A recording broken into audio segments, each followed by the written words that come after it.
Okay, hello everyone out there in Facebook land or YouTube or wherever you might happen to see my content. It's good to be with you again. So today I am going to show you how I use my scrap, yes, my scrap, and I make these wine bottle holders. These are the Infinity, that's not right. The, what do you call these? Gravity defying bottle holders. Okay, Infinity. Where did I come up with that? I don't know.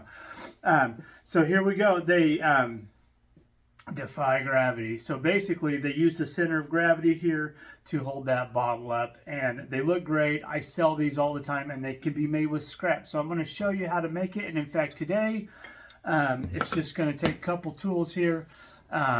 Anybody can make these with their scrap. We're going to make it today out of, I said that just, this is some of my, well, it's not scrap, not all scrap wood, but this here is some reclaimed wood. There's some reclaimed, that's white oak. We're going to use one of these, and stick around. We're going to show you how to make it. Just takes a few minutes. We'll make a quick and dirty one, and we'll use this bottle, a couple tools. We'll be all set, and you can do the same thing. I sell these just real quick, $10. I haven't had a single sales event where these did not sell. Not a single sales event, and I've done many. So these are money makers. So you can do a sales event and at least make $10. So that's my advice. Make a couple. All right, let's do it. Let's push this button and let's go do it. Okay, as a disclaimer, I did change the piece of wood out. The piece I had grabbed did have a couple nails in it. These are reclaimed. I've got a big stack of them. So I just switched it out for one that did not have any nails in it that would be bad. So I just grabbed another one. This one I had already kind of processed some of that out. So what I'm going to do is you're going to grab your piece of scrap wood.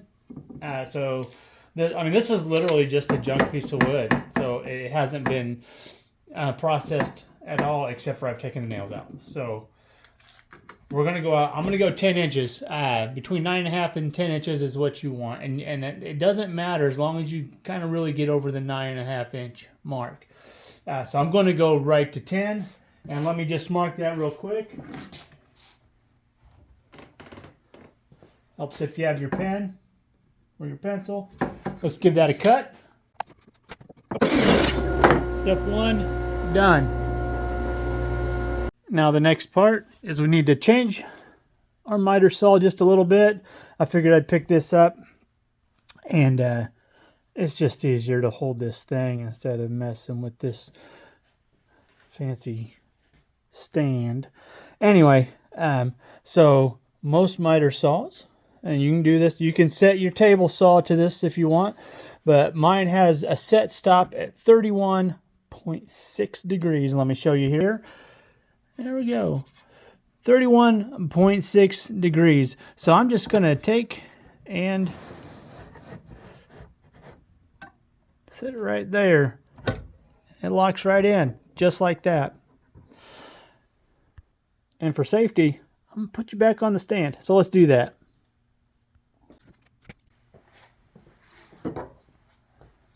This is where I choose what side I want as the face. Okay.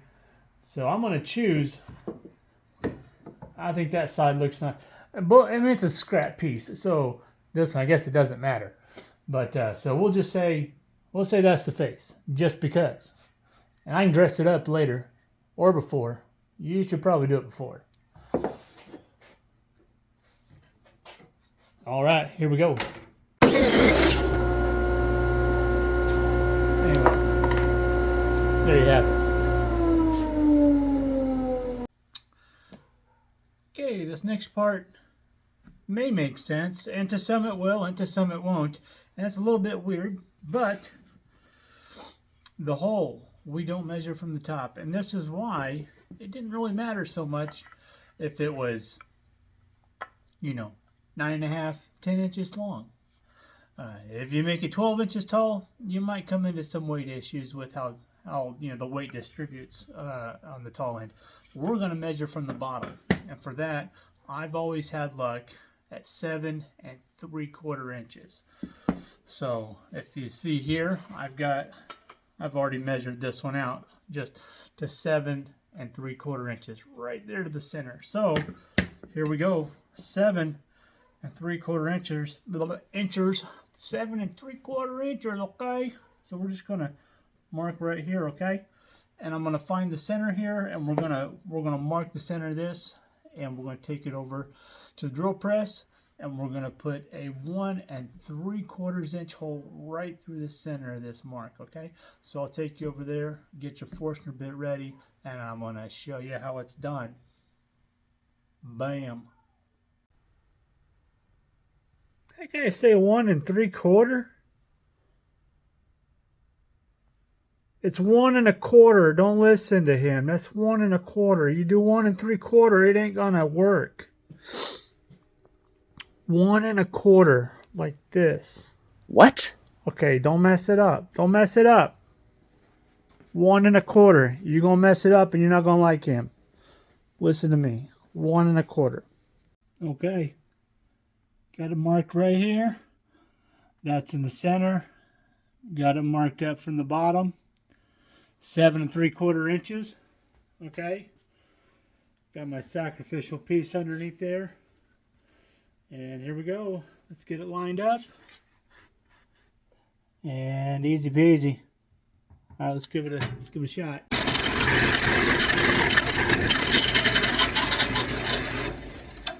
Yeah, that went all the way through. Okay. Let's take it out and let's take a look at it. Okay, so let's bring it back over here. All right, now it's not dressed up like this. You know, you take a few extra minutes, you dress it up, sand it down, oil it, put a little board butter on it. Yeah, it's a shameless plug because I sell board butter. But here we go. Let's see if it works. I mean, I do it a bunch. Works just about every time, and there's ways around it. If it doesn't work, you make a couple adjustments. There we go. Just like that. Works every time. Almost every time. I kind of make a little disclaimer there. So, and this table's a little wobbly. Let's give a little. Not bad. Not bad. So, if you get into a situation where it's not really standing up, a couple things could be going on here. One, you could be leaning too far this way. Adjust your cut. Could be leaning too far this way. Adjust your cut. Adjust your bottle. Your bottle might be too heavy on one end or the other. This is really for display purposes. It's not meant to be, you know, you don't want to stick it on let's say a folding table in a room where kids are going to be running around. Now I've done displays where people are running around, you know, like in a gymnasium, and you're doing a show, and you know, I've had them go over before, and boy, that's embarrassing. So I mean, it's not rocket science. They're not perfect in every situation, so use your head a little bit, but for the most part, they do really well. Another thing is, I like to go ahead and run my router around there.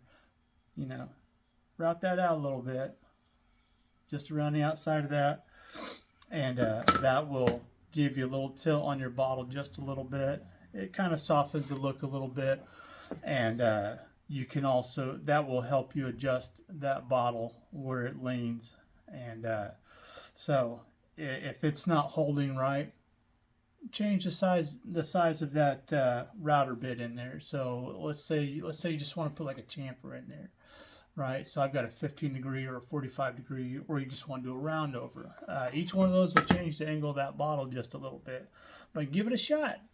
And you got nothing to lose. It's scrap wood. Scrap wood. And so would I sell this like that? No way. I would not put my name on that. But I'll put my name on this. I'll brand my logo on the back of that, make a stack of them, put a little oil on it, or Memphis Hollow Woodcraft board butter, shameless plug-in. Sell it for $10. You can do the same. So, okay. And if you're already making these things, let's see what you got. Put it in the comments. Post a picture of it. Tag me in it. I'd like to see somebody tag me and say, hey, Aaron, look at mine. I want to see how you guys make them. So, anyway, with that, let me push the magic button on here, and we'll win this. All right. See ya.